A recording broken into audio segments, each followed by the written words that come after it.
Hello, everyone. We are very late, and I do not apologize. Excuse me. Anyway, welcome back to the Swinging Swordsman, the D&D podcast slash live show that now doesn't have all of the party anymore. Sad face.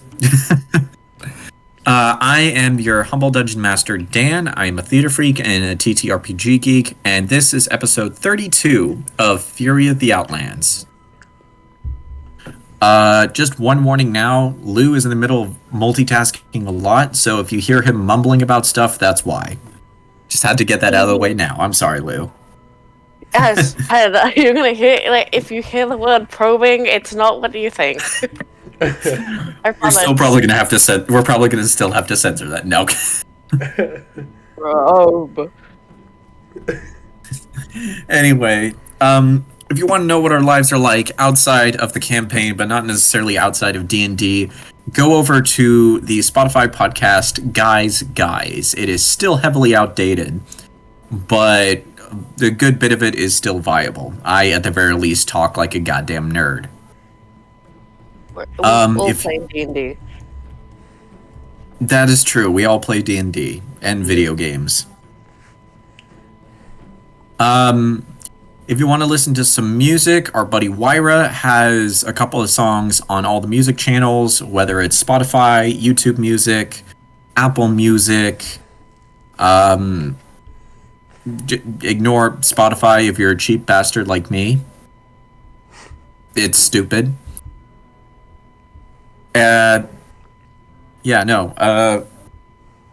Handle there is Wyra Alien, something like that. WAYRA_AYLEN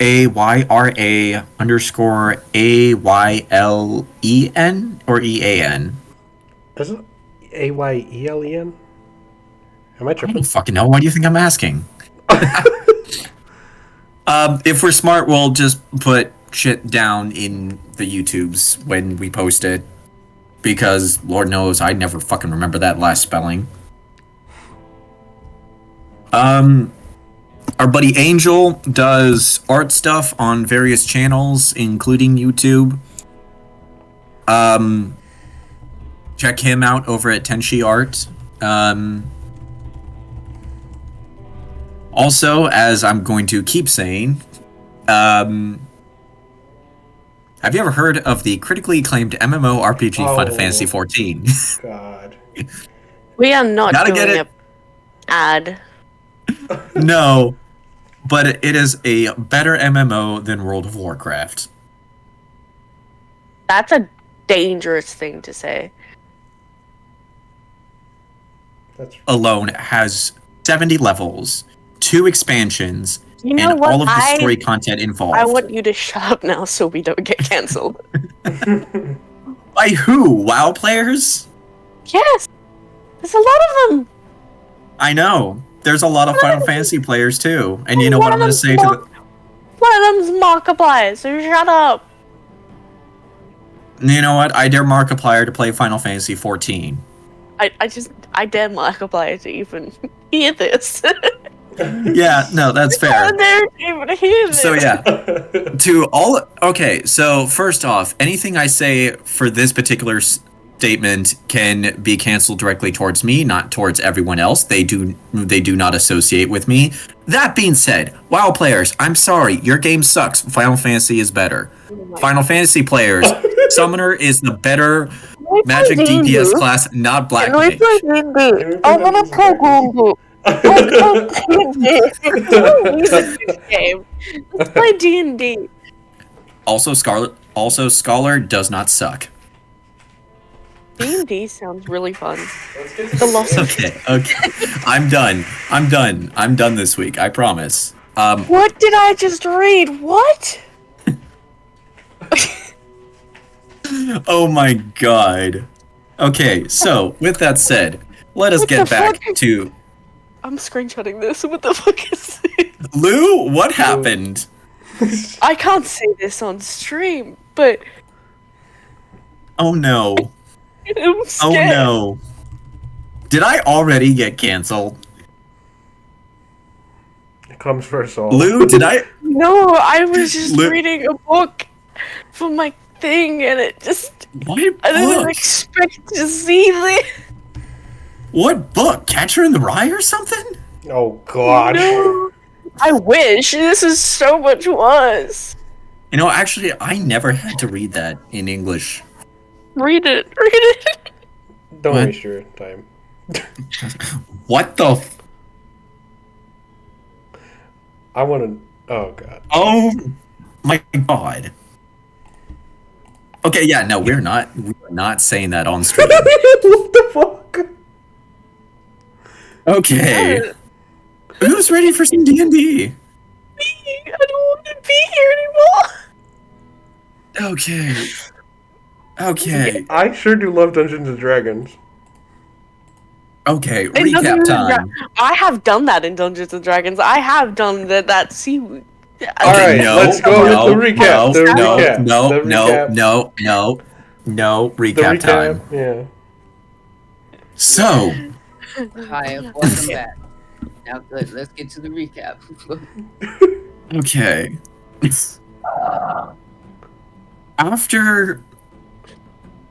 Last we left off, our party of adventurers was helping Yuri out in discovering the answers behind the Volkanov family curse. A situation that caused all of the dudes in his family to just decide to fuck off without coming back for the milk. Where my daddy? Hey, you were the one that wrote this character, not me. So expect the Oh yeah, I daddy found issue your dad. jokes.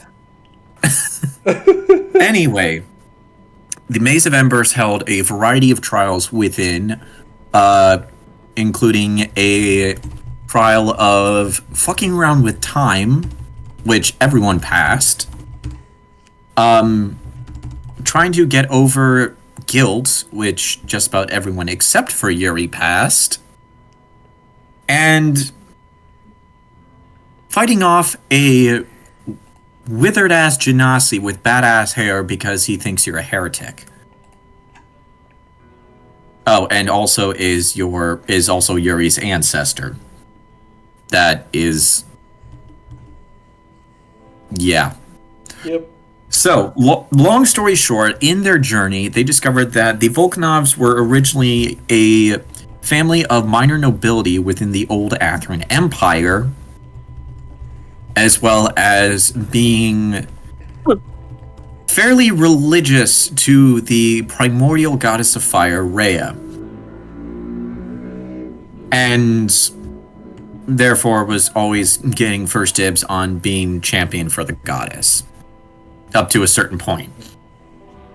Through various conversations with other members of the Volkanov line, as well as uncovering other clues found in a journal belonging to either Valkosi Volkanov or Alexei Volkanov, honestly, at some point both. It was discovered that one of the Volkanovs, to which it was admitted to be none other than the withered-ass genasi y'all fought, Lord Konstantin Volkanov, that originally allowed a human girl to traverse through the Maze of Embers and may have accidentally started this whole fuckery to begin with. Damn motherfucker. But to be fair, in his efforts of redemption, he was forever to be kept in the Maze of Embers to basically judge judge people whoever came through the maze, and if necessary, beat the shit out of him with a giant metal stick that also cuts you. The party fought Lord Konstantin Volkanov, barely winning, as half of the group was for some reason locked out of the chapel that they were fighting in. Sorry, Lou. One of the party members, being that of the newly recruited cleric, Frost, got yeeted into the astral sea And everyone else was just having a hard time even hitting this fucker until Arakion finally shot him. Because he couldn't hit me. He could hit you. He did not get hit even one time. Can confirm. See? Yuri's got my back. Can confirm. You know we have recorded evidence, right? Anyway, after the fight with Konstantin Volkanov, the party, along with their new friend / another member of Yuri's family, a Genasi samurai by the name of Malachi Volkanov. Yes, Malachi is a samurai, but he likes to shoot people with a bow and arrow. Moving on. The party then decided to take a quick break to sort of gather their bearings. And while Icarus was on watch, he discovered a Genasi, discovered a figure making its way towards Icarus and the camp, and then eventually kind of passed out in front of him, to which everyone else was roused up from their rest, and Icarus looked to Yuri and was like, I think I found your dad. And that is basically where we are now. Alright, all I could think of was the line from Elf where it's like, bye buddy, I hope you find your dad. Oh my god. Okay, so Arakion, Icarus, and Yuri. You all stand around this unconscious Genasi. To the two non-Volkanovs in the... Oh, thank you. To the two non-Volkanovs in the area, you guys have no idea who the fuck this is. But Yuri, you take a look at this man, and even though in your eyes it has been decades, over half a century since you last saw your father, you look at this man's face, and while it does look a little bit more weathered than the images in your mind, you do believe that this man might actually be your father, Dimitri.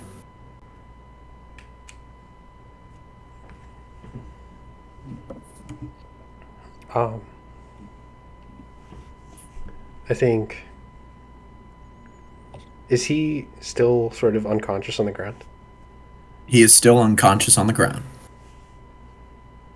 Yuri will immediately stand and run over and then slide down on his knees right in front of this man and try to like shake him by the shoulders and say, Dad, wake up, it's me. You shake this man after getting closer towards him. You see, everyone can see that Malachi is like eventually making his way over. The man you shake immediately is pulled out of his exhausted slumber, and he opens his eyes. There is a look of age in them that make them seem like that makes him almost feel older than he looks, just by the way his eyes sort of set within his face. But he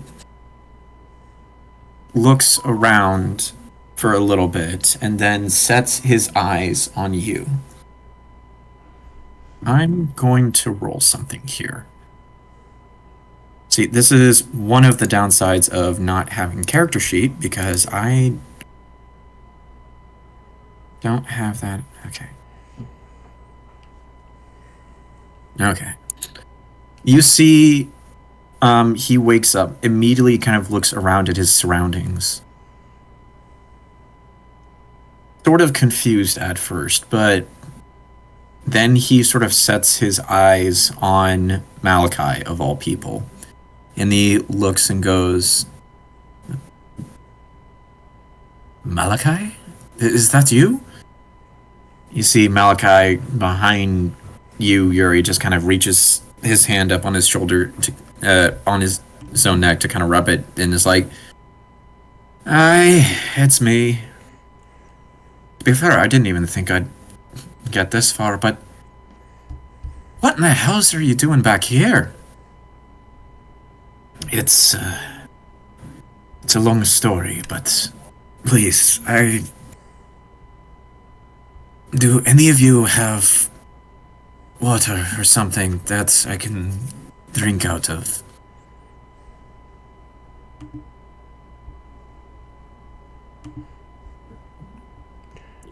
Do I have a water spell? I don't think I do. I haven't. Oh wait. What? I have water. Yeah. Not. I don't. We don't. No. I've got a No? water Yes, no. To be fair, if you guys have a wineskin, you most likely have water. Oh, I have a water I skin. don't. I've got a water skin too. Yeah. All right. Yeah, I you. don't. So yeah. I'm just dying. I have a bunch of feathers. You can have that. Yep. I have that is two not my pistols. Why do I? Where am I getting pistols from? I gave you those. You- You remember? no. You got them from when we beat the. You girl. gave me When one. you- And I have another one you now. guys. Yeah, no, you guys got them when. I know you got one of them when you were fighting against a bunch of robots. Yeah, Liza's robots or something. Yeah. Right. Okay. Yeah, fucking robots. Anyway, And then you I see, have something like, else that we're not going to talk about. yeah, you have a lot of things that we're not going to talk about. Anyway, you Wanting a guys bunch of open things. up your you guys open up your wineskins, and like as soon as you do see like a bunch of like steam starts coming out of them. Frost just kind of goes and is like, Chill touch. I don't think he has chill touch, which Do I have skin? is kind of bullshit. Yeah, no, he doesn't have chill touch, but he has Ray of Frost, which is the next best thing. But anyway, you see Frost grabs one of them from you guys, and between a mix of muttering some sort of divine magic bullshit and just trying to breathe ice on it, he tries to like cool it down and whatnot before passing it over to the Genasi, who takes it and ends up having like a good couple of gulps trying to get all of this out before removing the wineskin from his lips to finally catch his breath. He then looks to all of you and goes, "Thank you. It's been a while since I've seen anyone else in the maze.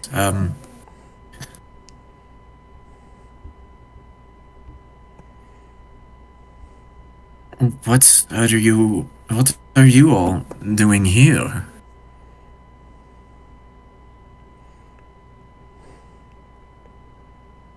Sorry. Good. I was looking for you.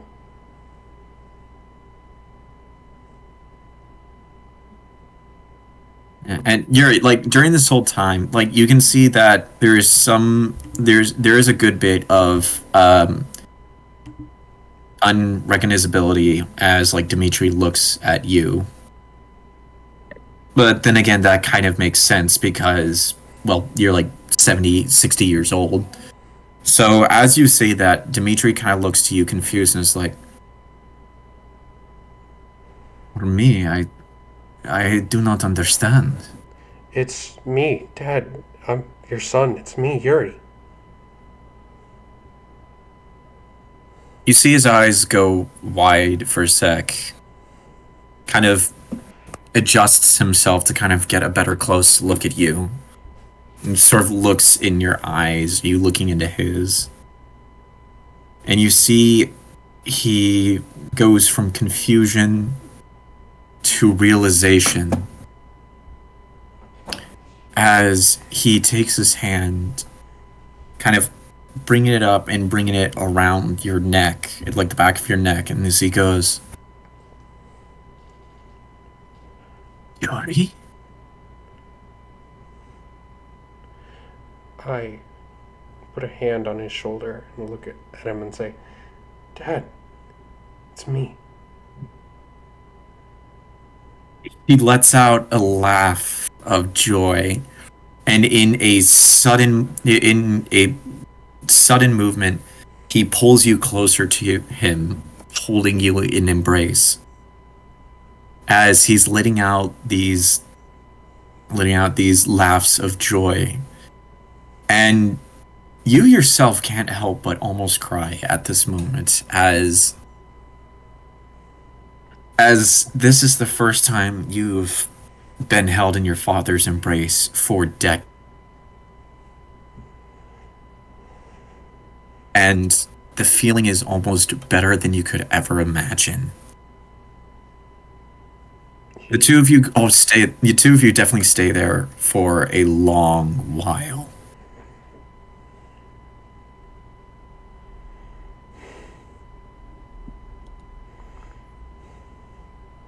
I sort of hesitate and ask, Dad, how long have you been here? He pulls away from you. Albeit to a certain extent he almost doesn't want to. But he looks at you and goes, well, judging by you, I've been here for a long time.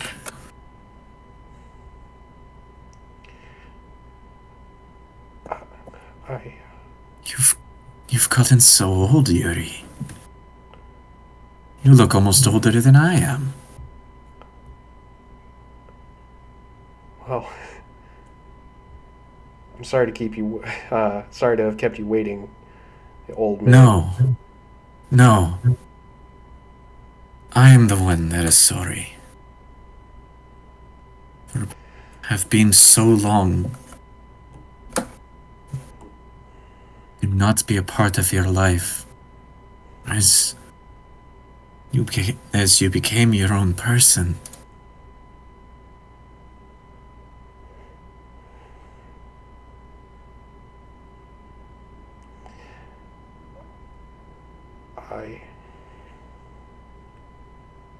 I think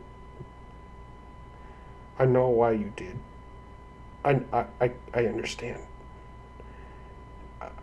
You don't have anything to be sorry for, Dad.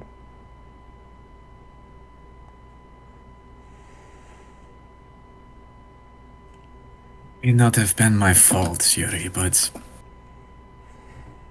that's no excuse for not being a part of your life. Watching you grow. Watching you find someone that I hope there is someone at least. There is.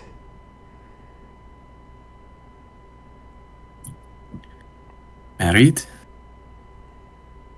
Yeah. Don't sound so surprised. I've known a few Volkanovs who did not want to have another because of what it might mean for them. Kind of looks over to Malachi and who just kind of shrugs and is like, well, to be fair, in my own defense, not a lot of people would be willing to tolerate me. Dimitri just kind of chuckles a little bit, turns to you, and then goes, what about children? Do you have any? I've got two. A boy and a girl. Alexander and Katrina, you would love them.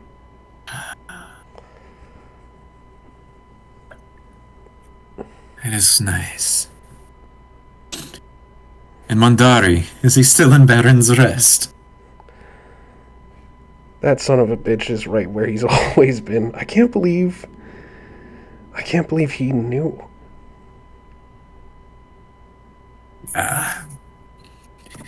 There are many things that Mondari knows. It's always been a bit of an enigma.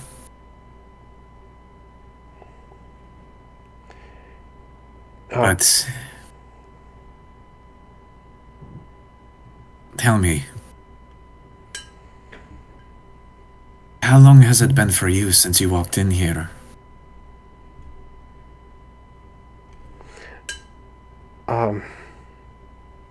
I, as a player, have no idea.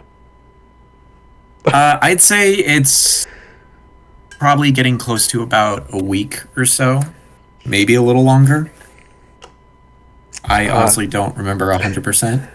Yeah, Yuri will just say, we've been in here for, I think, a week. Time is kind of weird here. You have no idea. I've met up with a handful of other Volcanovs here that supposedly have been around, that have been here since, well, either since pretty close to the era of silence. And some even longer, but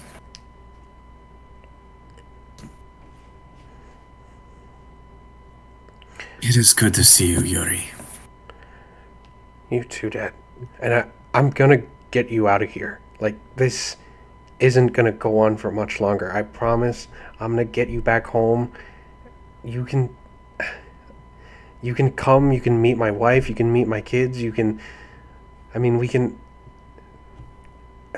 It doesn't have to be just suffering. For once, you can just have peace. That is all that this family has ever wanted. But I think you have, at the very least, realized that there are a few things of this whole situation that have started to run deeper than what we originally knew.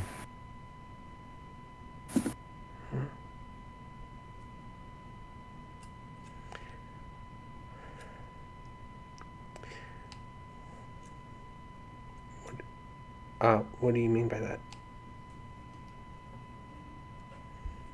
I guess there is probably a few things we need to talk about. Things that, at the very least, I'm fairly certain even Malachi does not know. You see Malachi behind y'all is just like, are you fucking serious now? The nobility shite not even enough. Dimitri just kind of chuckles, starts to sort of slowly get up, and looks to you and goes, we can talk and continue to rest if you would like, but, I mean, otherwise we should probably continue to keep on moving. Yeah, I think that'd be great. Sorry, my manners. Dad, these are my friends. I forgot to introduce them. Hello there. Looks to, yeah, you see Dimitri kind of look to all of you and go, it's very nice to know that my son didn't come in here alone. That, at the very least, is something that, yeah, unlike most others of the Volcanovs, he's actually been very smart about. You have a wise son. Thank you.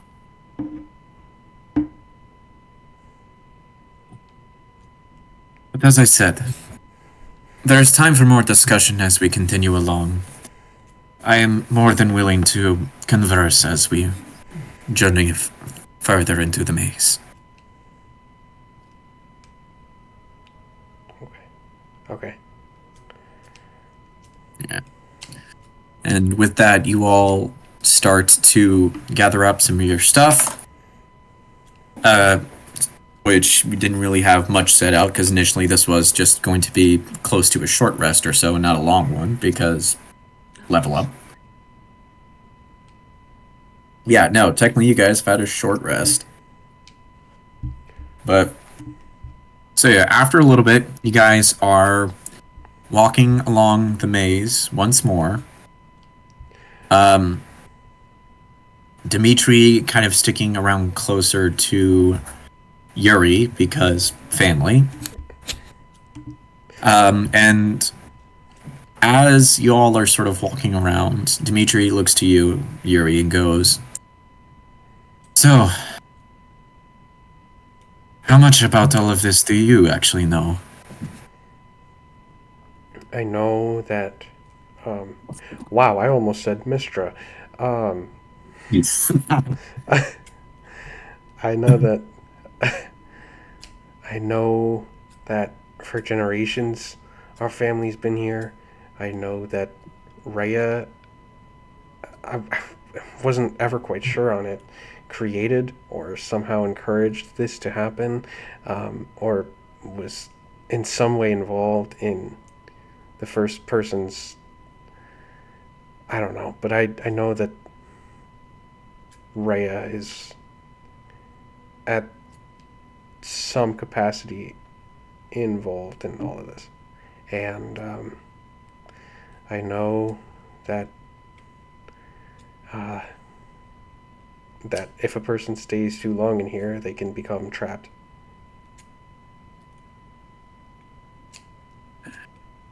You got the most of it right, at the very least. Our family does hold ties to being devoted to the goddess Rhea. And this maze itself was originally designed in her creation as a way of challenging, or a way of setting challenges for those devoted to her, and those who succeeded those challenges would be deemed worthy of becoming her champion within the material plane. But there was one instance that made this not entirely the case. Sometime around, I believe it was the Second Era, there was a human woman who had remarkable attributes of power, of fire variety, to which at the time not many had originally seen. And because of this, members of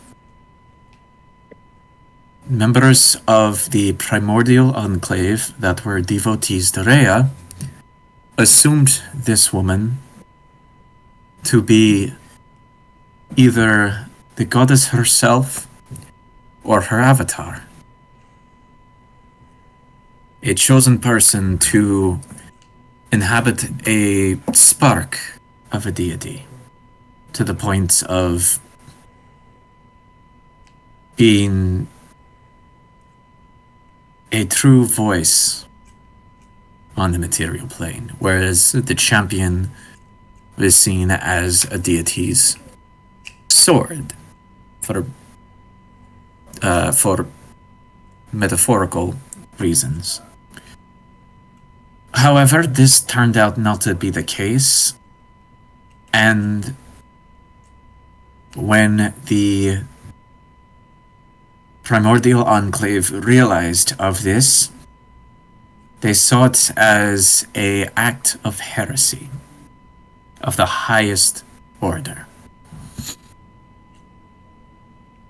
Originally, they wanted to execute her for such heresy, but she pleaded for another option in which it was discussed that she would come to the Maze of Embers and if she had succeeded, she would be seen forgiven in the eyes of Rhea and her followers. The man who allowed this to happen was a Volkanov, and for the longest time was a unknown Volkanov, because records in the Outlands are bullshit. But I have come to discover that it was none other than an ancestor of ours by the name of Konstantin Volkanov.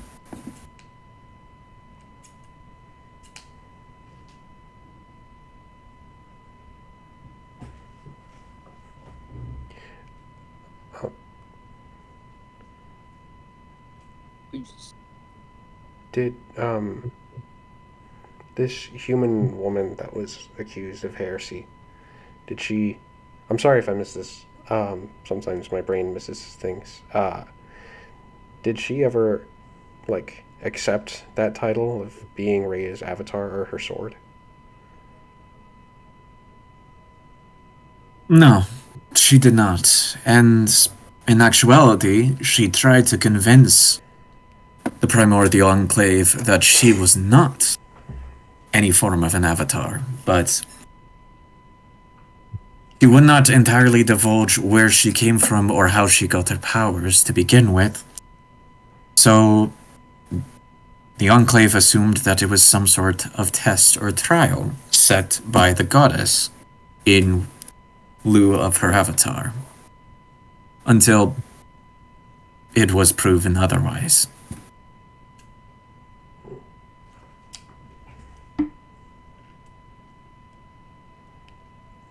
But eventually, she did manage to succeed within the Maze of Embers. And when she did, she said that the goddess herself gave her an opportunity, a choice, to become a member of her followers within the Primordial Enclave as either champion or avatar. The human woman declined, saying that it was not power that she came into this maze to begin with, nor was it title, but it was truth that she was after. Truth that she could prove to Rhea's followers.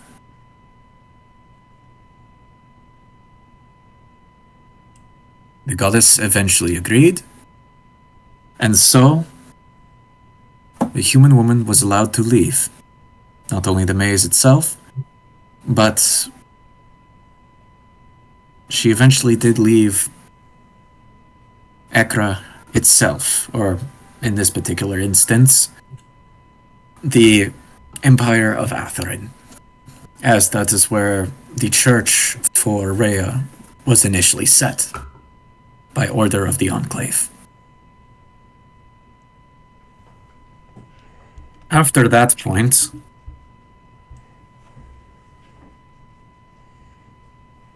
the tradition of Rhea's champion being tested within the maze continued. However, something happened within the maze that we are not entirely sure of, or at the very least I am not. And the next person to have been deemed to be seen as a candidate for next champion never returned. And so, as time went on, another candidate was chosen, and yet he did not return. Generation after generation, throughout the Second Era, throughout the Era of Silence, through the fall of the Empire, up until the current era, the Volkanovs have been seen and have been called to the maze because of something that had went wrong here. And when Lord Constantine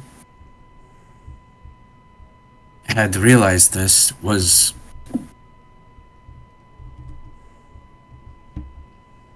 close to the time of his death, from what I have heard. Before he died, he was visited by Rhea, expressing the concern of what had been happening to members of his line. And thus, because of this, he had somehow broken his oath to the goddess.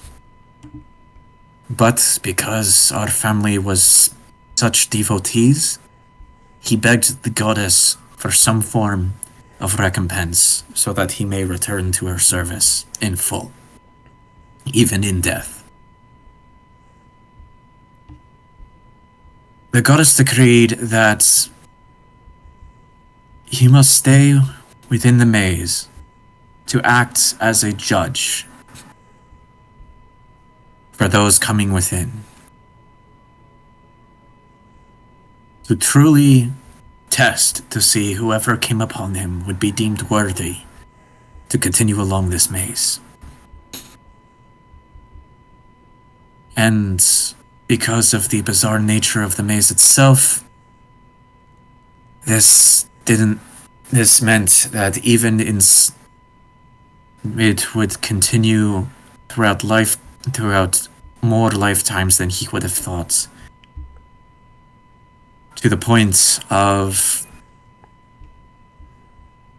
well, I am not entirely certain, as there aren't any records of what may have happened to Lord Constantine after he was sent here.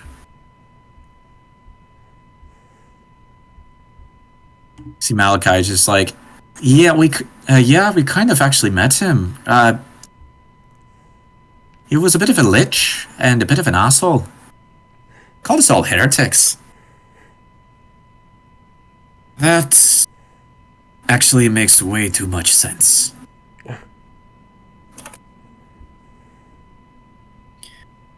Anyway, that, at the very least, is the history behind what has been happening. But as far as to why it's been happening, that unfortunately does not entirely fall upon the goddess herself.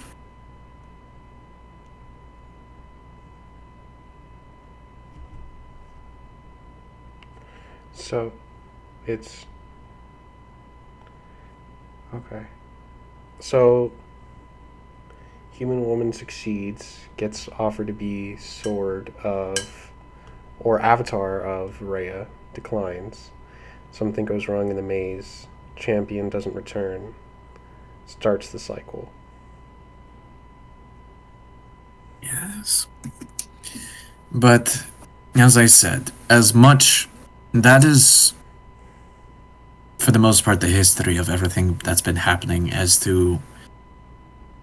but there has been one other thing that I have actually discovered that adds a bit of a darker chapter to this whole history.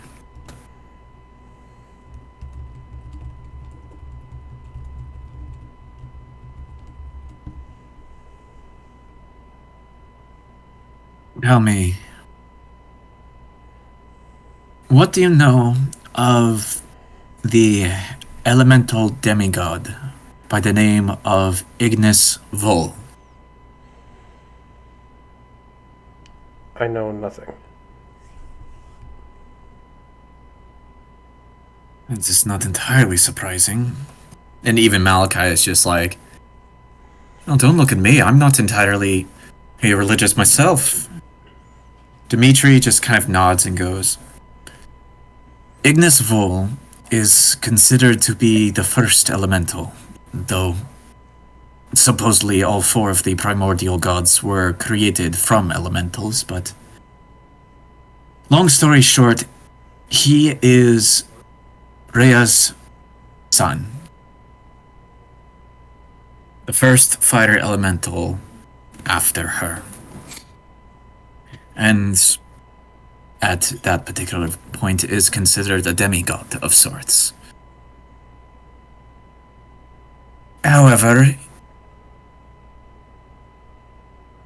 there have been close to no records of any other elemental demigods of such nature, which could be because we live in the Outlands, or because they are not quite yet seen as members of the Pantheon, especially within the Horizon deities. Malachi's just like, Horizon what now? I'll explain later. Not entirely much is known about Ignis Vol, but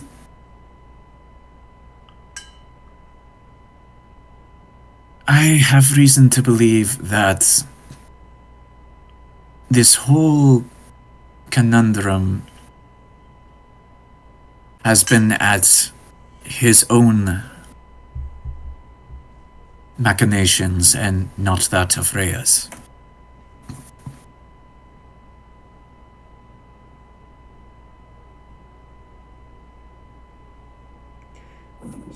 So, what's been Ignis Vol's machinations?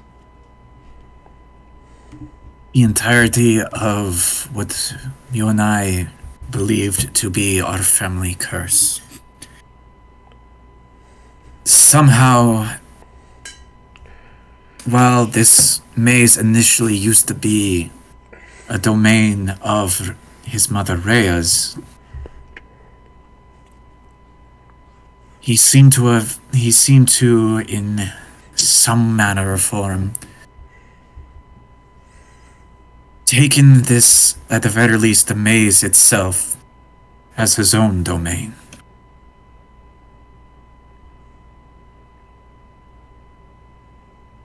And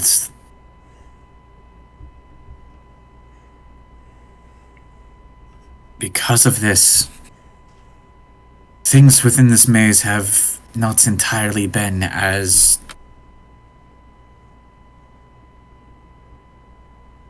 justified as it might have been in previous times.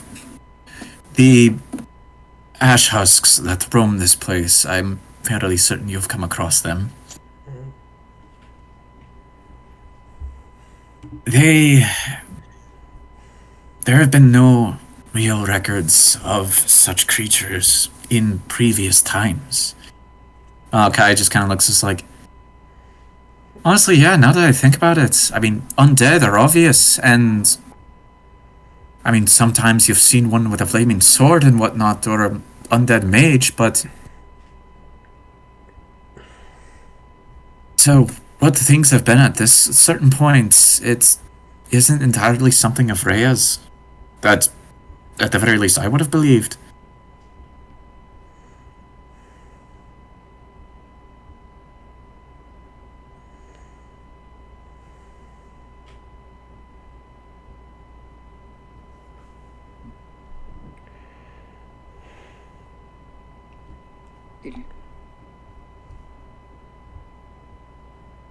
Hello?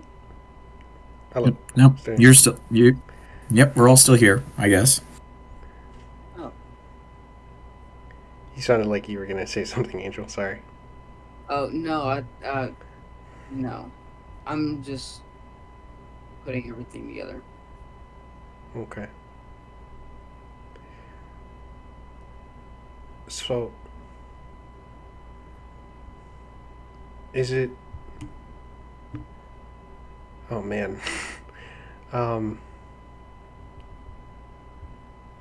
Is it definitive that Ignis Vol, all of this was his doing? Well, put it this way. Throughout my entirety of being in here that I could have seen, I haven't really had any chance of proving that Rare is behind this as much as a lot of our initial assumptions were. I mean, yes, this did used to be. This is technically, by what we know, her domain and something that she should have control over, but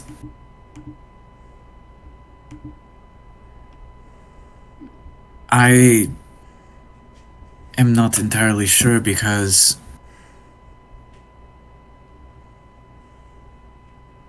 well, for one, anytime I've maybe had conversations with the goddess, she has always said that there are things in place here that even I cannot control. Well, at least now we know a little bit more than what we did before. True. What exactly is it that I guess is keeping us away? What should we do? Well, if the maze itself is being controlled by another of the demi-deities, or at the very least by Ignis Vol himself, who has some form of divinity, then the rule set for the maze itself has definitely changed. But I'm not entirely sure to what extent, as I have not been able to come across him. Though, the one other reason that I believe that it is Ignis Vol behind this and not Rhea is because the human woman, for some reason, is back within the maze. Why? Why? You said that she was pulled here, away from a member of her family.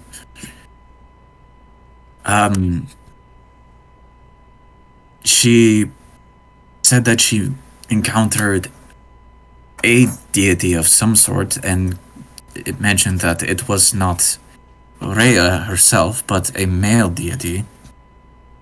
And the reason he brought her in here was, as she said, vague, skeptic, and most likely entirely bullshit. Her words, not mine. Wait, you talked to her? I've done more than talk to her. I've actually fought her a few times. And it's a long story. We were both originally thought that we were on opposite sides, and we eventually talked, and turns out she's trapped in here just like the rest of us. Well, now we have a goal. Now we just need a direction. Yeah. Well, I've been the furthest into the maze than I feel like any other of the Volcanos have, but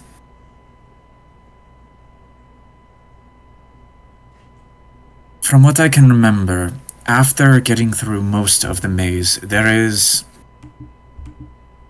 an open area within the plane of fire that is seen as sort of possible command area for what is now Ignis Vol, and is seen as the arena for the last trial before finding true success or failure.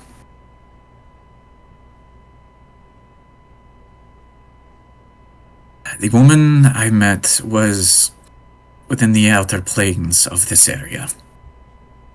And, well, actually, originally I ended up getting closer, and then she kind of knocked me quite a ways back, met halfway, knocked me back, met halfway. Yeah, at that point, she kept lighting her hands on fire, thinking that would help her. But honestly, it's not the weirdest that I have heard. And at the very least, she was the one that helped me understand most of this entire history, and well, at the very least, she was able to put the pieces together that I was missing.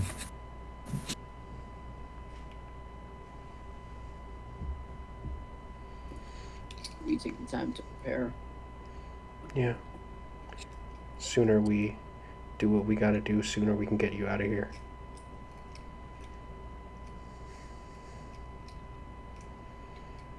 I hope so. And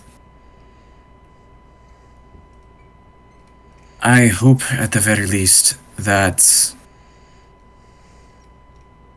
whatever the case may be, that the Volkanovs who at least have some form of sanity left here is able to find some form of peace as well.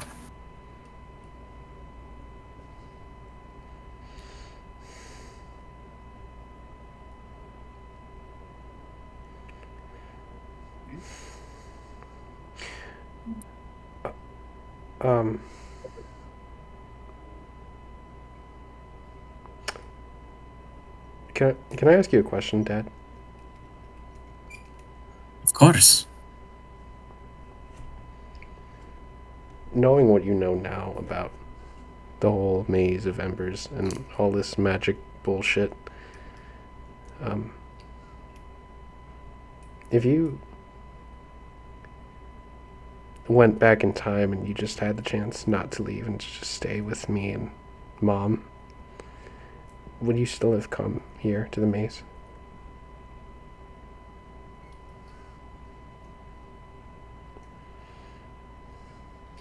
To be honest, Yuri, I am not entirely sure.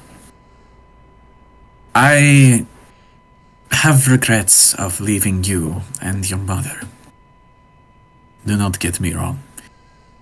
And I do feel guilty for missing out on what seems to be most of your entire life.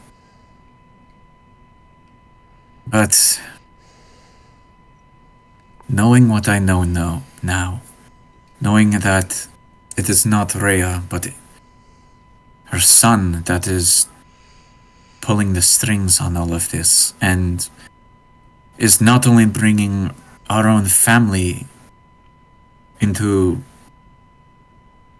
his own plans, but also bringing in a fairly innocent woman who originally wanted nothing to do with this.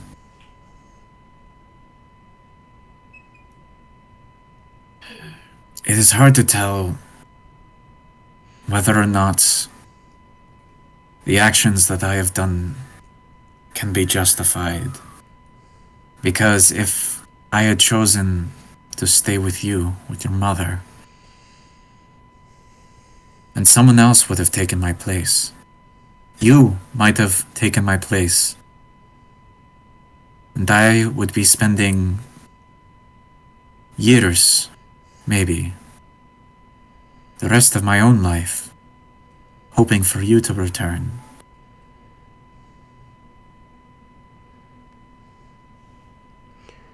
Or some other genasi of our line would find their way here, and the cycle would keep going. And this woman, while originally we all probably thought that she was a bitch, turned out to be perhaps the most innocent out of all of us. I'm not sure I would wish that fate onto anyone else.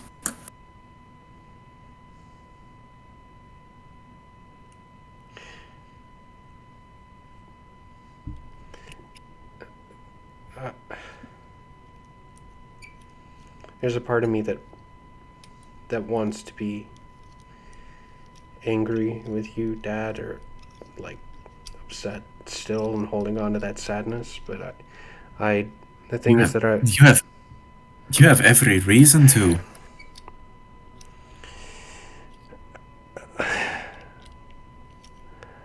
I can't, man. Because the thing is, I I know, I know. Maybe I haven't seen the things you've seen, but I know what you mean by regrets, and I know what it means to. I know what it means to make the tough call and to want to be selfish and to know. And I just wanted you to know that there is no part of me that holds any contempt for you because I made the same choice. And to call you out on it is to be a hypocrite. So I don't hate you. I'm not even partially angry with you. There's always going to be a part of me that's sad that you weren't there at my wedding and that you weren't there when my kids were born, but anger? No. No.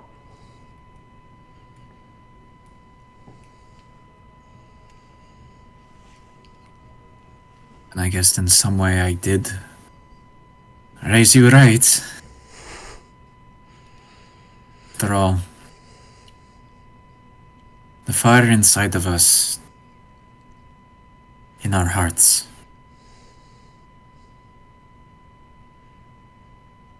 it burns bright. Not just because of wanting to consume, wanting to destroy as fire can do, but because fire itself is the one thing that can guide not only yourself but others through even the darkest of skies. It can warm people's hearts, other people's emotions. It comforts them.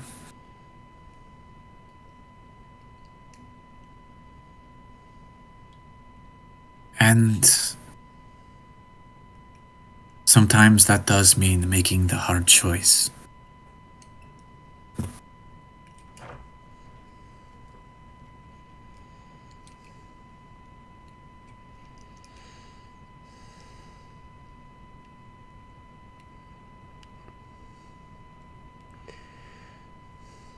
But the fact that you are here now, that I am able to see you one more time. This in itself is a greater gift than I could have ever hoped for. To know that our family lives on, not just through you, but through your son, your daughter, through my grandchildren. It is still amazing to know that I even have grandchildren.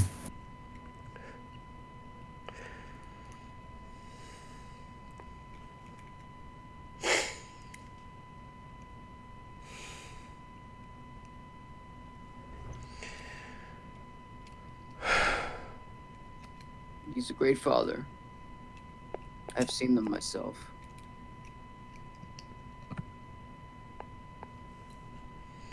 I can believe that. And when all of this is over, I am looking forward to meeting them.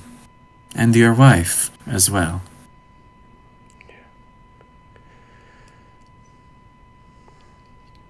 I know those kids will love their grandfather. I know it.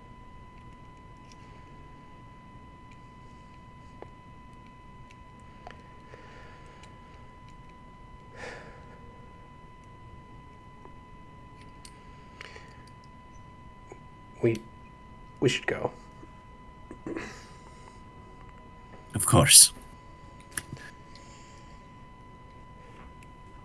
You all continue throughout this journey. Everyone else just kind of listening and overhearing this conversation because not really much else to do, and it's probably best not to be at a distance where you can't hear or see everyone. But at the very least, Yuri, in your heart and in your mind, you are happy. You have your father back. You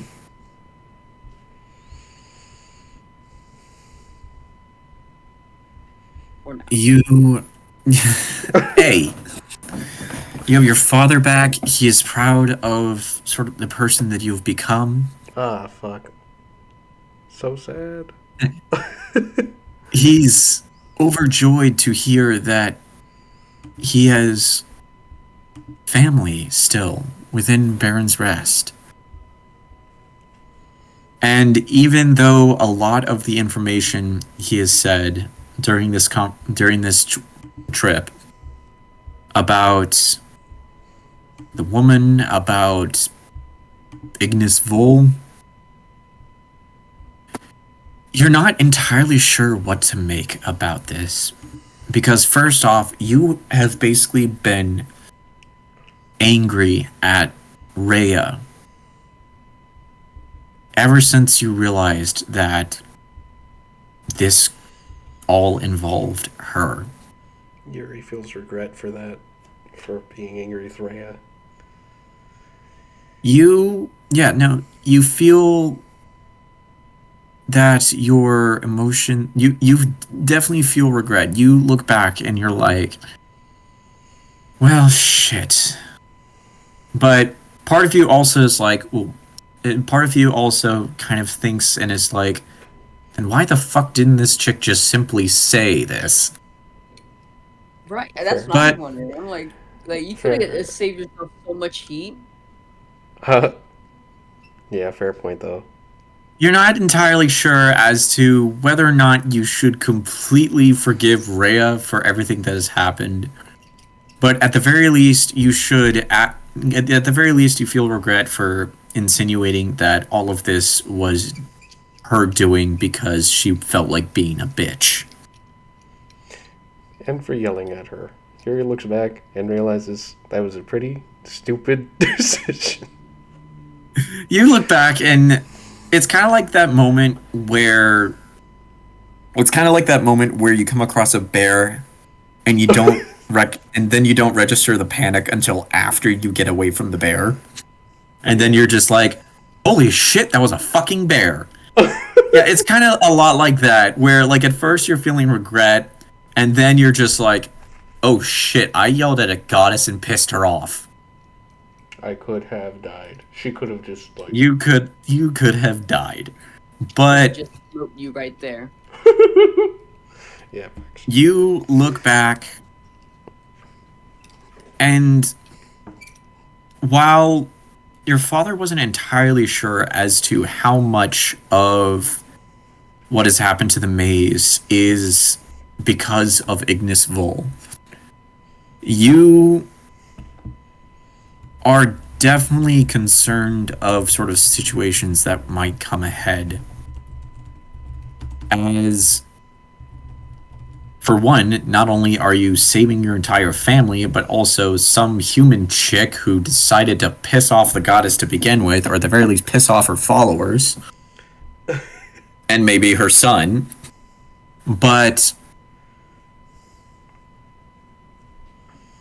this definitely to you, this definitely feels as if it's gotten way more complex than you would have initially liked this. I mean, discovering that your minor nobility in association with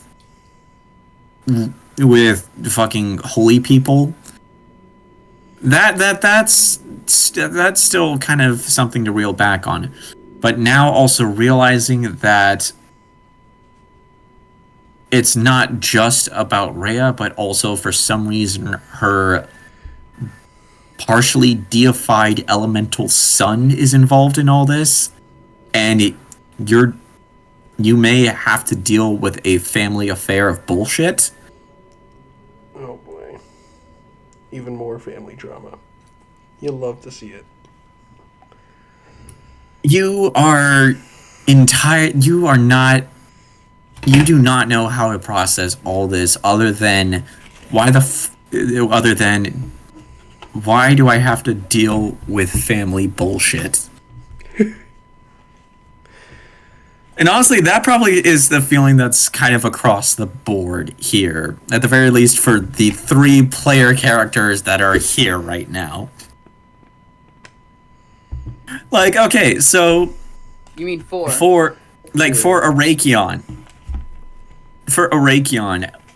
while listening to all of this, while listening to Dimitri's story about the history behind what has happened to the Volkanov family and how this may be at the whims of not Rhea but Ignis of Vol, what is kind of his thought process in all this? And I thought my family was weird. But not in the bad way, I guess. Yeah. No, like you're listening to all of this, and like when you get to hearing the Ignis Vol situation, your brain is just like, I thought I had family issues. Right? This guy hasn't seen any of his family, pretty much, except for his asshole of an uncle. Oh, I was talking about Yuri. Well, there is Yuri, but I mean, in Rakion's case, the Rakion's case, having to deal with his asshole of an uncle. Yeah, not just and that. Then also the whole clan is just his family. Was his family. Yeah. No, the clan itself was Eurakion's family in bond. Avis was his family in blood. And then you also find out that there may be a chance of other Xandiris outside of the Outlands. Whether or not that might come into fruition, you don't know. But you pray to God you pray to God they're not assholes. Well, I mean, he wouldn't care either way. He was just... Oh. Yeah, no, his thought is, if the rest of my family end up being assholes like my uncle, I'm just going to shoot them. Problem solved. Nothing a bullet can't fix. And then Icarus. Nugget. Yes. Okay, just for the sake of curiosity, how much of this have you actually been mostly paying attention to? I've been in and out. Okay. So, long story short, how do you feel about Icarus listening to the fact that there's more listening to the fact that this whole thing might have been started because of some deity god family bullshit between Rhea and her demigod in elemental son? Sounds about right. Another day Yeah. in the office. It is the biggest eye roll. Who would have thought that? Yeah, no, you're just happening because of family drama. It's all that ever fucking. Yeah, your thought. Yeah, you just listen, He just looks and disappointed. Yeah, like you're just thinking. Disappointment. Yeah, you just listen and you're just like, ah, fuck, family bullshit, really? Parent disappointed stare. Yeah. And as you're kind of thinking this, Nugget is just kind of right next to you. The head's right next to you and just kind of lets out exhaust. And you can't tell if that's in agreement of what you're thinking or because it's Nugget. Could could be both. It could be both. It could be both. Then you look at Nugget and is like, at least you don't have family issues, right? He turns out he's a dad. So, yeah, you're just kind of generally annoyed with everything that has happened. Not because of the fact that not annoyed at Dimitri and Yuri. You're happy for them, maybe. Maybe. I don't know. Would Icarus be happy for these two to reunite? Yeah, why not?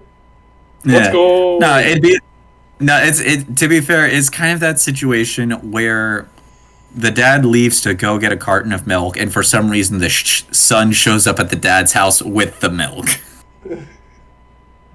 I got it back. It took me a few decades, but hey. No, more like the son showing up to the dad being like, I found you and I got the milk. No. Jesus. It's terrible. I know I'm eventually gonna get canceled for something I've said today. Really? What makes you think that? World of Warcraft is not better. No. Oh, Hey, I'm coming back from being caffeinated. uncaffeinate. Yeah, don't stress and don't caffeinate in the same day. Bad idea. Mm-hmm. Anyway. All right. Anyway, does anyone else want to ask questions to Dimitri as y'all are walking? Or are y'all just not? Honestly, no. He's just Arakion is not only thinking about the family thing, but also because he's just listening into the conversation, taking in as much information as he possibly can, so that way he doesn't have to let this idiot into the area. Sorry. In the same situation. Yeah. Yeah, you good there, Lou? No, I just crashed out for a second because I'll explain after. Okay. You know what? That's fair. All right. Yeah. So after like a few minor conversations, like back and forth between Yuri, Dimitri, and Malachi, you guys continue for the most part throughout the maze for what feels like a handful of days. Every once in a bit, you come up towards a aggressive ash husk. But this is a fairly large group between the party, between Malachi, and between Dimitri, who is just basically whacking things with a giant axe that occasionally he sets on fire. They set ash on fire. No, setting the axe on fire. Oh! I thought that. Yeah, Discord really did not help me out there. No, it did not. So like as you guys are going through like whacking ash husks and whatnot, you do notice that a lot of the times when Dimitri is setting his axe on fire, the way he does it is definitely concerning, for one, because you notice, for one, whenever he does, part of it is like bringing bits, like a bit of the axe blade, like across his own body before it ignites. Oh. Which a lot of you don't entirely notice right off the get, but with the amount of time, like with the fact that at this point ash husks are like wanting to attack you guys more often, you eventually all do kind of see it, to the point where Malachi is like, yeah, no, honestly, it's kind of exactly what I tell you. It's some sort of weird blood art or something. It's honestly kind of creeps me out. Well, Wild.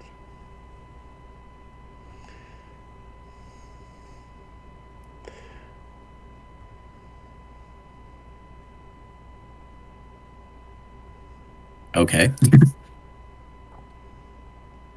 Yeah, to be fair, I thought someone would start talking at this point. All right. No, continue. It's kind Yeah, of no. taking a backseat So to other people talk, yeah. yeah. Eventually,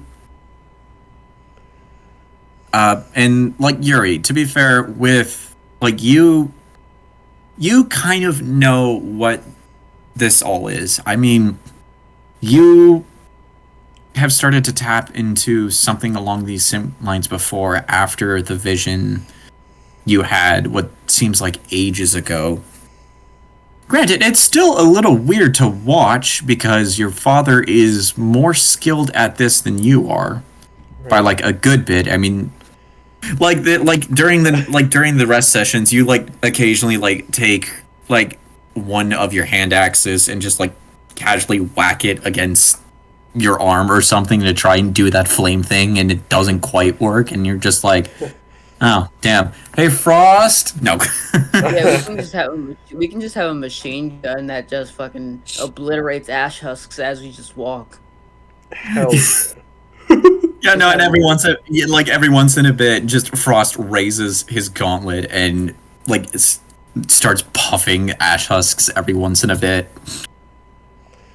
to where like even Dimitri is like watching. It's like,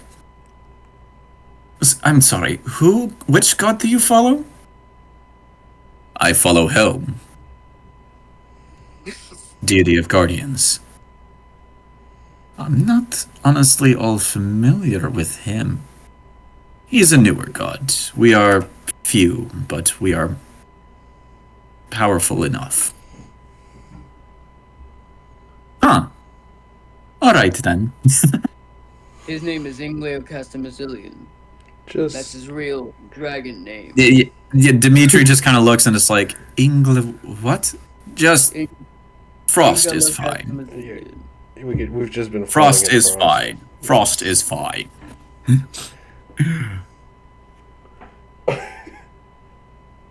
uh,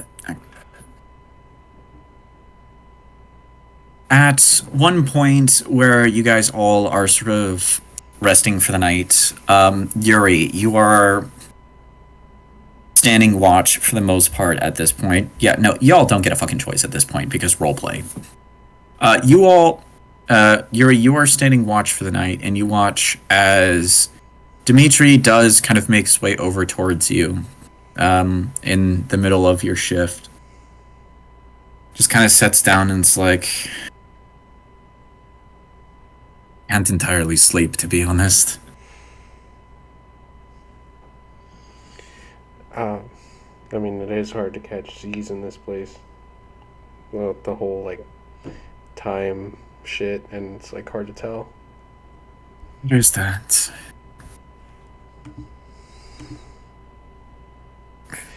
There is one thing I never got a chance to ask you, Yuri. Of course, Dad, anything. Well, actually, there are a couple of things, but first off,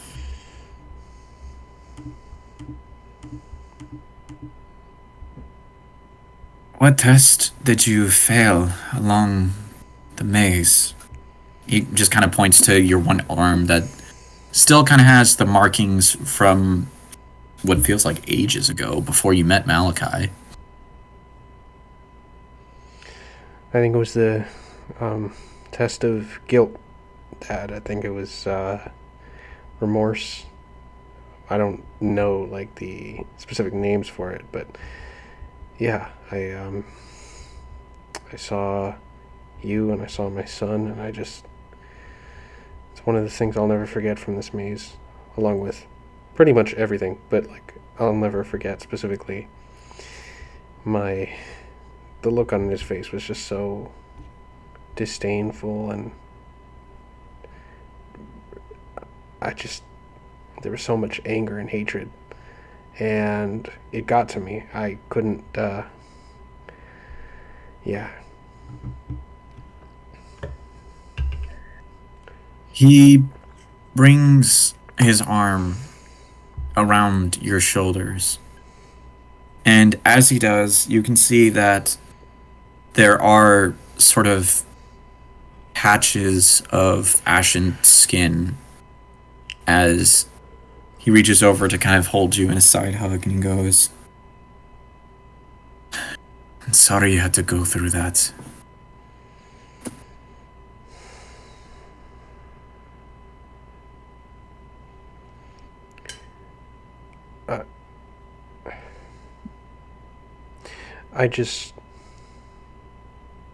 I have hope that all of this is going to mean something, you know? Sometimes it's hard to focus on the light at the end of the tunnel, even when I, think about shit like that and failing and just. I don't want to let you down, Dad. More than I. You've never let me down, Yuri. Even when you were young. Sure, you might have disappointed me sometimes with your childish antics, but It was a trouble. you've never let me. Most Volkanovs are. But you've never let me down. And even in those moments of childish antics, it is something that you can never really hold up against a person. There is one other thing that I did notice, and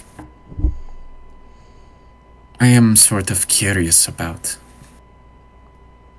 Yeah, of course. I've noticed that you've had some sort of ability to sort of bind your opponents and whatnot. And don't say that you haven't. I have been noticing. We've been fighting here long enough to where I'd pick up on that. And for the most part, you seem sort of for lack of better words, a sort of standard warrior of sorts. Where did you pick up that sort of ability of binding? Well, first, I'm not as advanced in that sort of magic as you are, but I had this vision, this dream.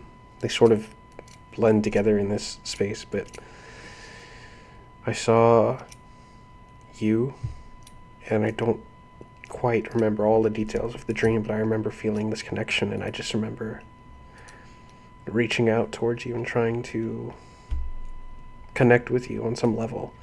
And I guess when I woke up, that connection manifested in some way. And if it doesn't make sense, I know zero things about magic, so. You see, he kind of looks. You can see in his eyes he's thinking back towards something and then comes to realization and goes, "So that's what that was.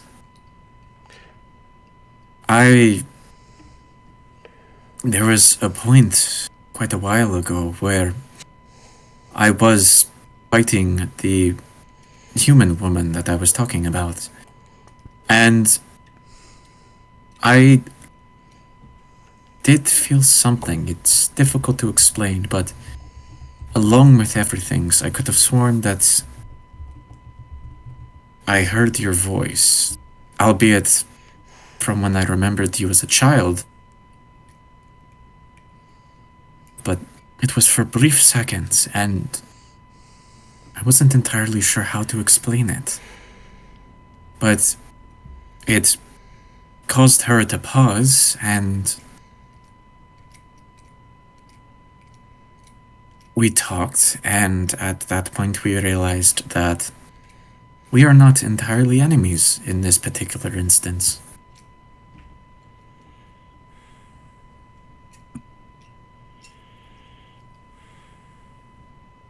But I never thought that such abilities would Pass over to you.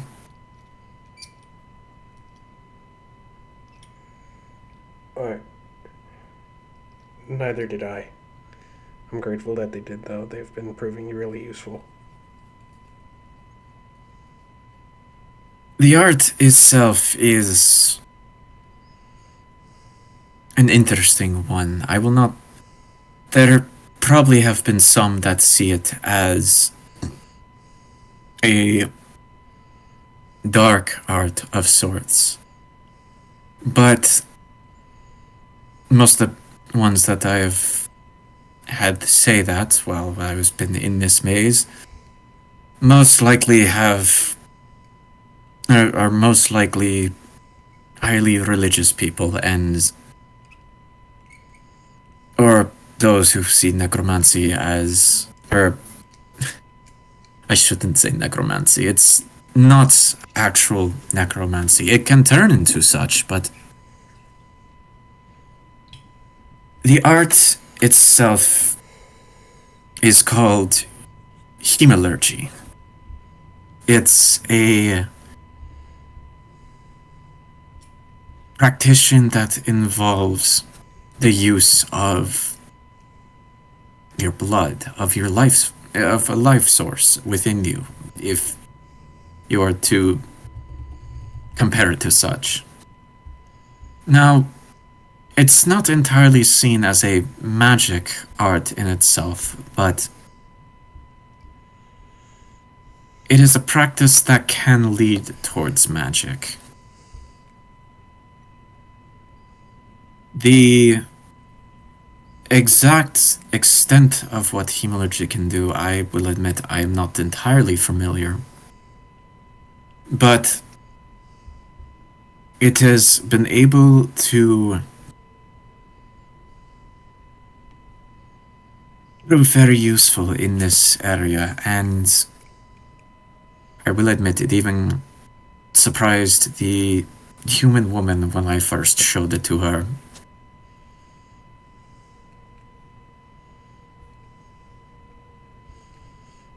What's even more surprising is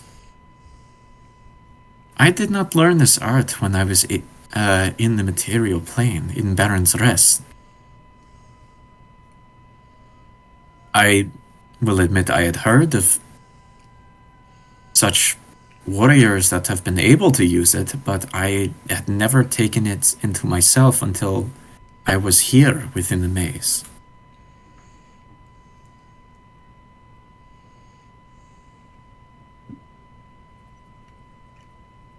It's been about maybe 2 years ago or so. I was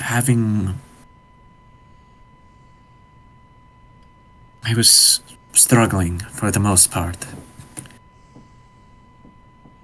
And I was at a point where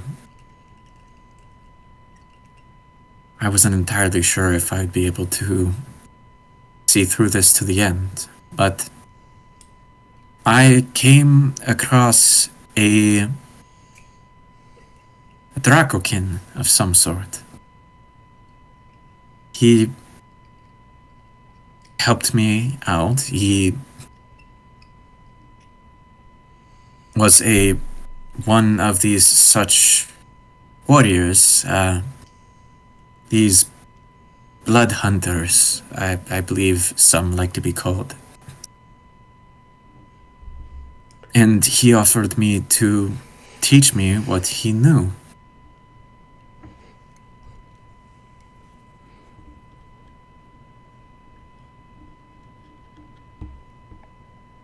I'll admit that I am not entirely skilled in it, but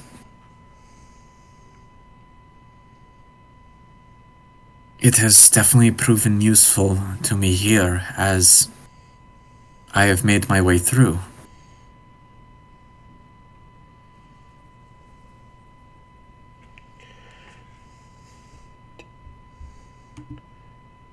Did you happen to catch his name, that Dracokin?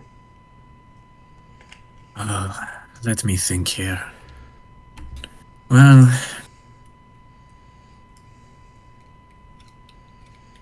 I could tell he was one of the chromatic ones. His scales didn't quite shine.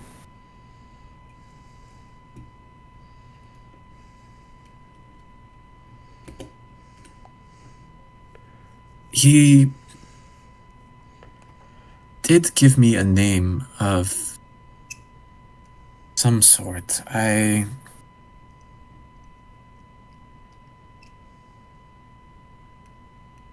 do not believe it was his actual name, as he made it sound like as if he was something, some sort of creature from the abyss or something, but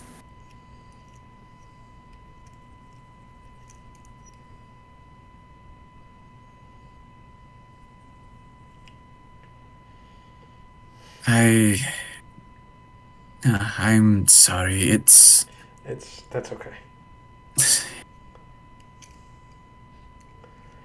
I was just curious. I mean, I came across someone while traveling with my friends and thought that there was a connection there, and well, it might have been wrong, but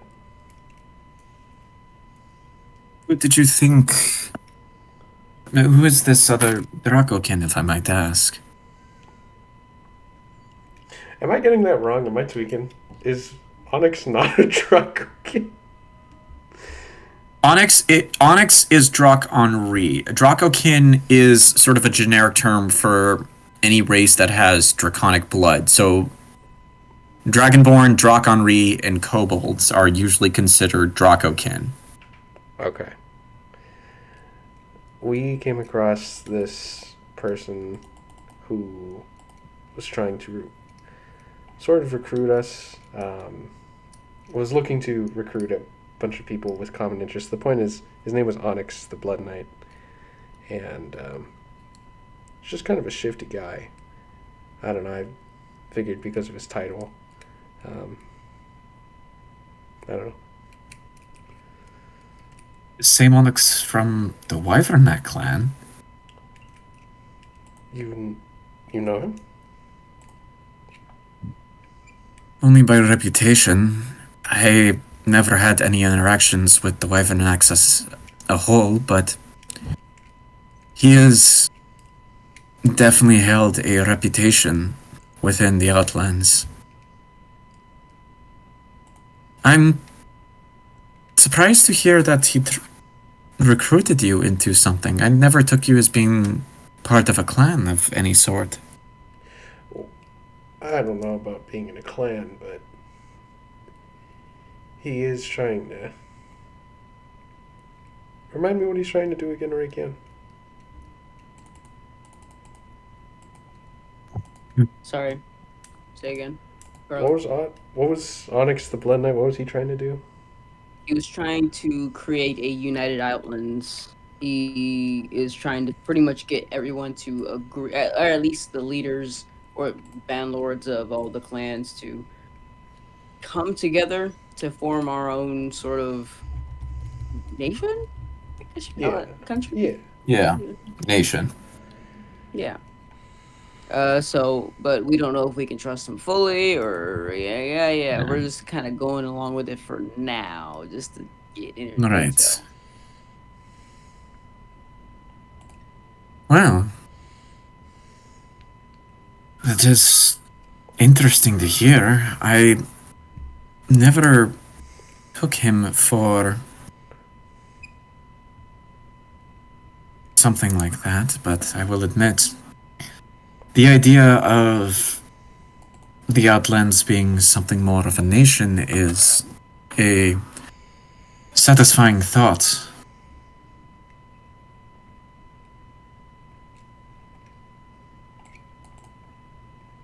But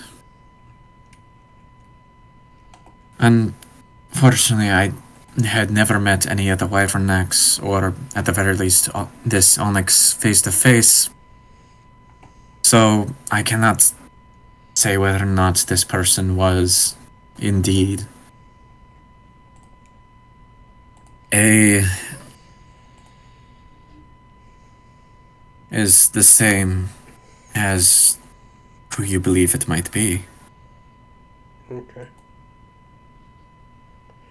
I will say that the Draken Kokin that I met, he was never really wanted to talk much about himself, but the one thing he did say was that he believed that he could find a member of his family within the plane of fire.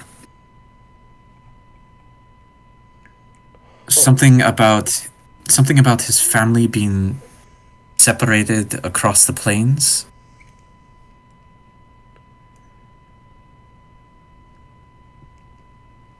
I see. Doesn't ring a bell.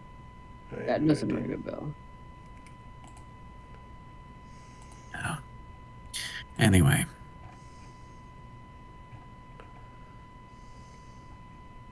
What exactly? Would I know who he's referring to? give me a history check.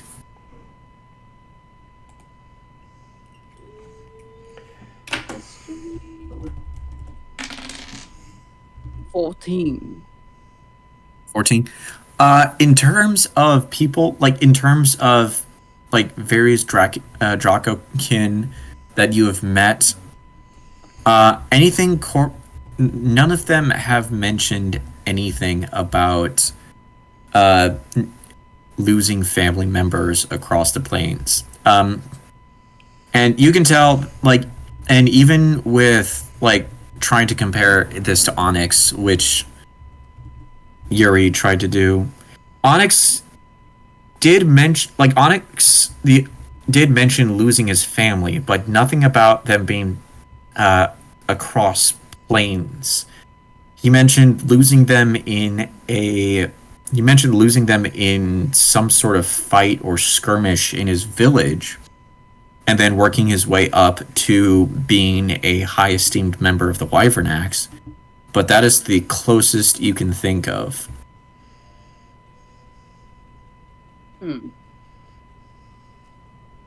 So,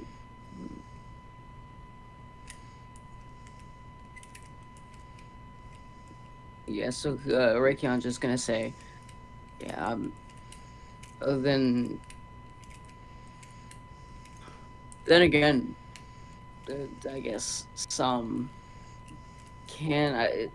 I don't know if it's the person that you're talking about, but I can tell you that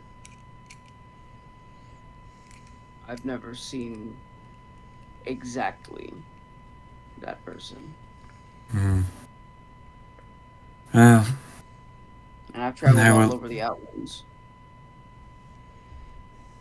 Really now? Indeed. Fascinating. And I will admit that after a time, me and this other Dracokin eventually did part ways.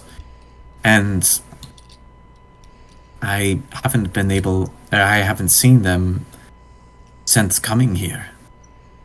Or since, at the very least, but I do not doubt that he or she may still be within the maze.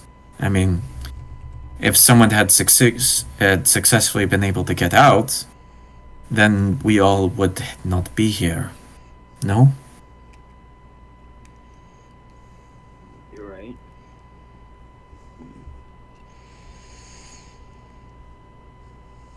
Well, at the very least, I would like to see a unified Outlands.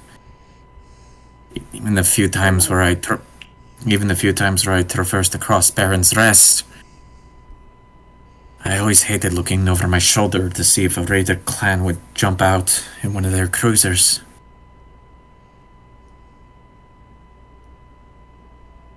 Still not sure if we can trust the person who's behind it, though.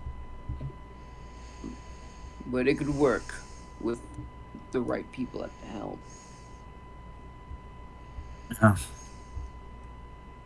If that is something that is set upon you, even if it was by someone you are uncertain about. I wish you all the best of luck.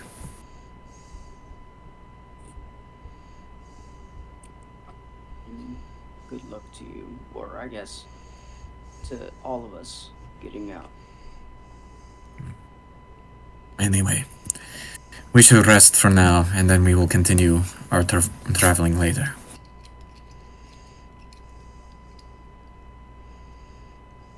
And with that, you continue to rest for that particular moment.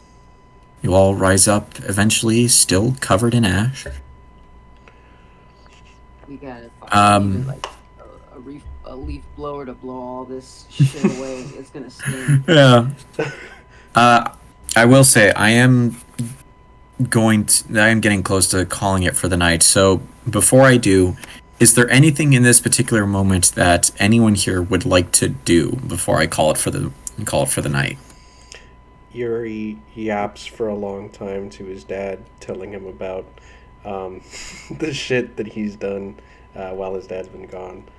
Just like random bullshit stories, yeah.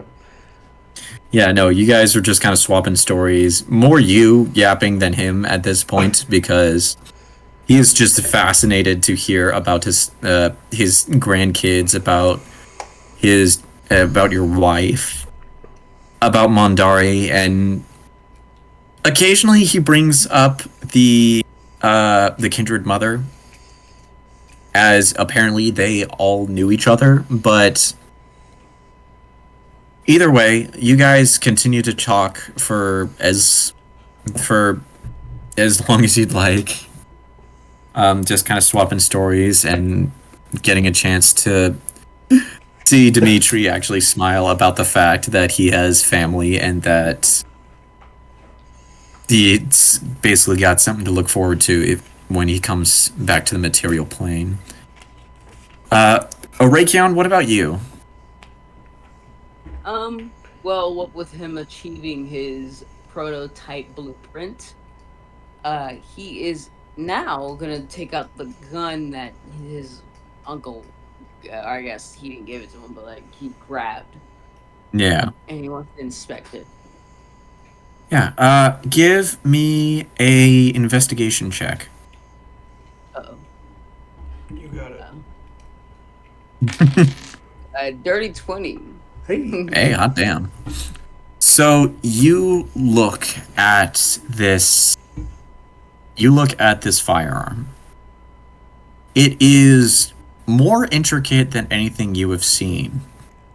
The barrel itself almost looks like the head of a dragon, with its mouth partially open and kind of a couple inches of the barrel coming out of it. The head itself continues to be sort of the stock of the barrel itself up until it gets to where it gets to the revolving chamber for the ammunition. Each cylinder of the gun itself is in a different colored shade that every once in a bit it all glows sort of with some sort of magitech or arcane energy. You see one of the chambers is red. You see another is almost an ice blue. You see another one. No, actually, I'm just going to do these by the chromatic colors for the sake of my own sanity. So you see one of the chambers is blue. You see another one is white. Another one is green. Another one is black, and the last one is red. For a revolver, 5 chambers is a little bizarre, but I mean, hey, it's still a gun. It still shoots. Looking within what seems to be some sort of transparent glass-ish casing on the edges, you can see that these particular cylinders, while it does hold a standard bullet itself, the sections of the chamber around the barrel sort of swirl with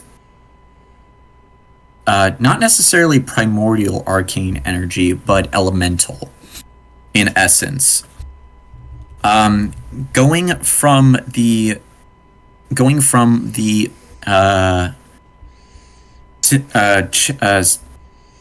rotating cylinder from there, you focus more along the handle of the gun itself, which is designed more in a more lion-esque pattern, which is a little bizarre that the designs is a mix of dragon and lion, but hey, it kind of works, I guess. The handle itself is made of a fine mixture of metal and wood, where getting closer towards the butt of the handle, there are like various detailings of what looks to be either brass or gold. You're not entirely sure, but eventually the butt itself kind of ends out to what looks to be a head of a lion, and the trigger itself is in what looks kind of like it's in the shape, like the trigger itself looks like it's sort of in the shape of a claw, and sort of the detailing around it is like a continuation of that claw that connects both to the dragon head and the lion head. Right. You Yeah, this is also Arakion's first time like properly looking at it since he's received Yeah. it. No, you've heard stories of this gun for sure. This is your first time getting a very good look at it. You know that this gun itself was personally made for Avis, not by any of the Spelltech smiths or any weaponsmith within Kaliona, but this was made in Drakehold, the stronghold of the Wyvernat clan, as it was given to Avis by the bandlord of the Wyvernaks when Avis was declared to be warkin to the Wyvernaks, which is a sort of traditional title given to members, given to people who are seen in sort of the highest regards to a clan, or in particular a bandlord. And it is fairly uncommon to see. It's fairly uncommon for any clan to declare someone a warkin, but Avis and Jarati Kalsumra, the bandlord of the Wyvernaks, somehow managed to align themselves together, and at some point or another, Jarati declared Avis as a warkin and gave Avis this gun in as a gift and as title of such. So I have an idea for what I want to do with the gun, but I haven't landed on anything yet. He's just gonna keep it stored away. He'll probably even use it a couple of times, but I have an idea, but I don't know what it might turn into, you know? Yeah.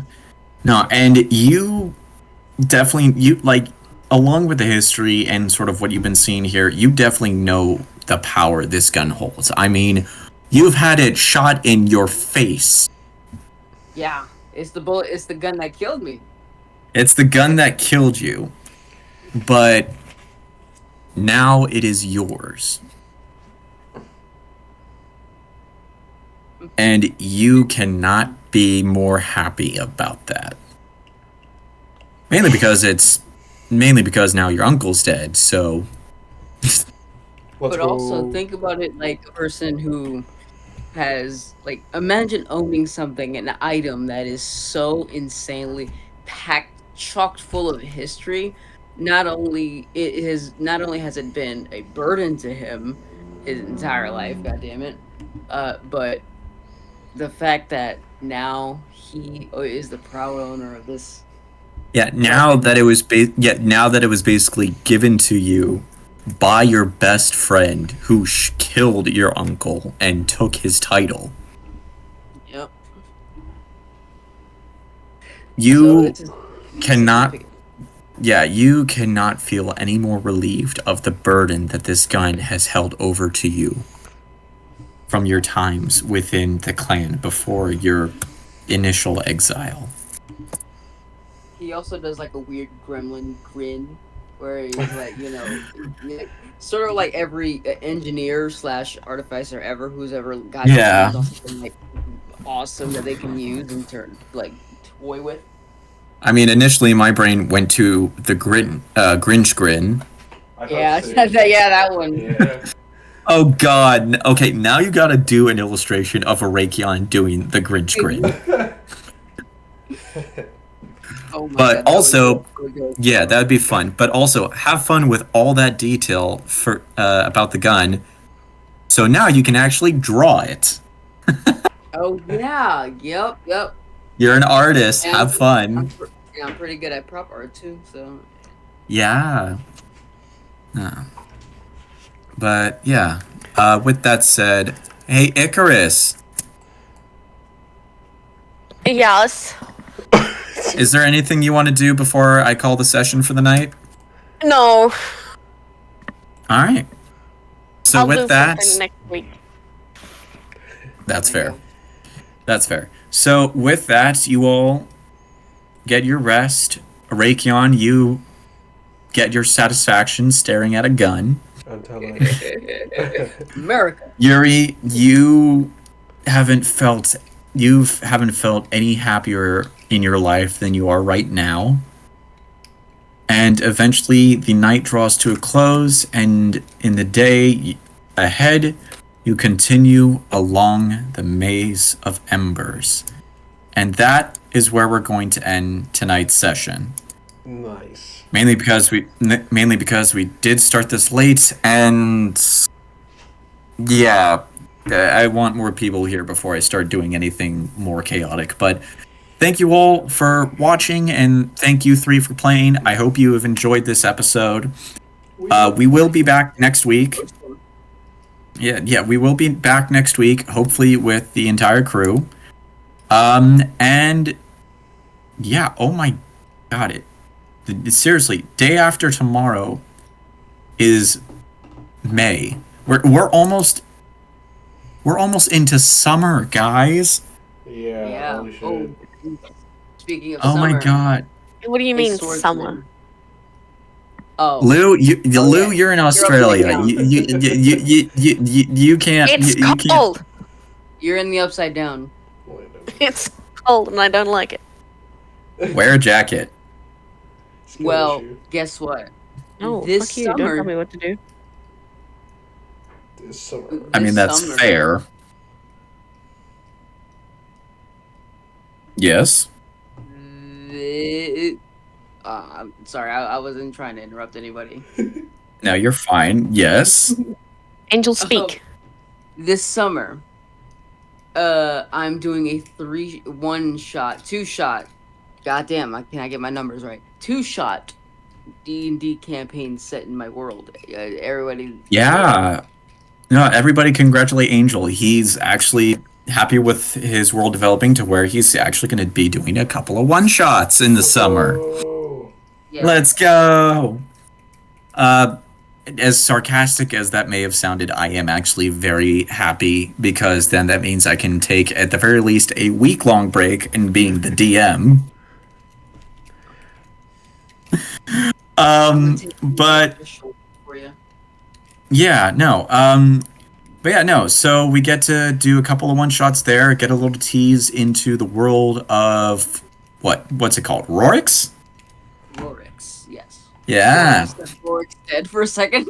Rorik said no. No, so we get to add a new homebrew world to our little dungeon verse here. Yep. Let's go. We're gonna we're gonna maybe find a better word than dungeon verse, because I know there is one. I mean, for crying out loud. Like, for crying out loud, Brandon Sanderson names his universe the Cosmere, which is way badass, but I digress. We'll see y'all next week, and we'll have updates on the one-shots Bye, when it stream. happens. Bye. Bye, stream. Bye. See you this